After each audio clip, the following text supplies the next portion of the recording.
எனக்கென்று அவர் செய்ய நினைத்திருக்கிறது தான் கிரகிக்க முடியாத, ஆராய்ந்து முடியாத, எண்ணி முடியாத காரியங்களை செய்கிறதுக்கு ஒருத்தர் என் கூட இருக்கிறாரு. அதனால எனக்கு விரோதமாக ஒரு பாளையமே இறங்கினாலும் என் இருதயம் பயப்படாது.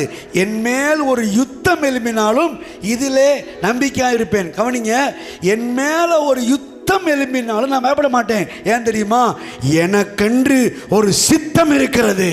என்னை பற்றி சில காரியங்களை அவர் திட்டம் பண்ணி இருக்கிறார், நினைத்திருக்கிறார். அது ஆராய்ந்து முடியாதது, அது எண்ணி முடியாதது, அது கிரகிக்க முடியாதது.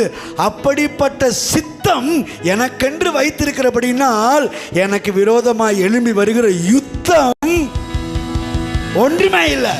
சொல்லுங்க, ஒன்றுமே இல்லை.